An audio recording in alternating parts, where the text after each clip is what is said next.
So let's start at the beginning with a little intro of the IDE for Dbt Cloud. So Dbt Cloud is a hosted service that helps data engineers and data analysts productionize Dbt deployments. So we've seen this page that we left the last video on, which is the development page. This is obviously where you can develop, run, and version control using your integration with GitHub that we also set up as well on the last video, all on the web within a browser environment. If we go over to the hamburger lines at the top left of the screen, and we can go to home.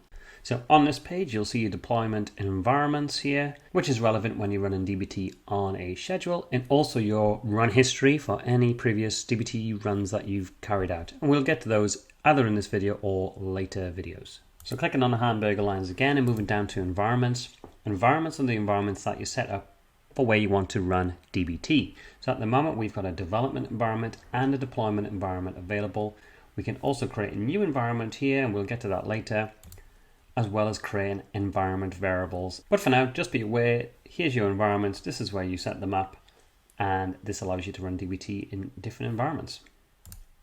And it's worth pointing out, by default, you will be given a development environment in Dbt. I've added a deployment environment, and if I click into it, you can see at the minute it's an environment setup called deployment. It doesn't have any jobs or anything running in there at the moment. It's just a placeholder for when we get into looking at different demos. On to jobs. So I haven't set up any jobs yet, but essentially jobs are a set of Dbt commands such as Dbt run and Dbt test, for example, which we'll take a look at in this video, that you would like to run on a schedule.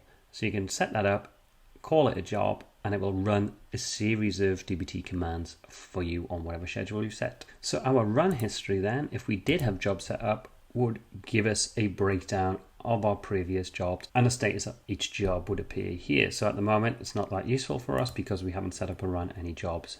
Develop, we've seen that, that's where we write our code. Account settings is the area that I would like to touch on. So in projects, you can have a number of different projects. And so for a single account, you can have multiple projects. You might want to separate your data flows for good reason into different projects. And that's totally doable using Dbt. You can also add notifications, so you find out when things don't work.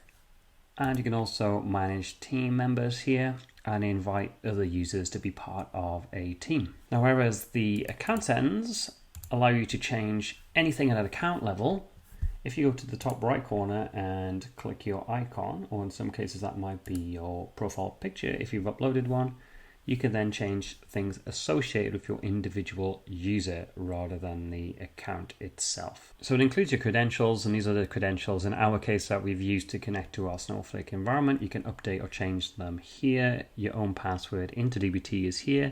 If you go to integrations, you can set up integrations to your own Slack profile to get notifications in Slack, as well as GitHub and GitLab. Once you've set up those integrations, you can choose then how to configure and receive notifications. And that's all there is to it. So in Dbt, it's quite simple. We've been through the web UI. It didn't take that long. You should have a good idea where to go now, where to change the account settings, user settings, the different environments and configuration for integrations and notifications. Next, we're going to get into development and have a look how you do that in Dbt.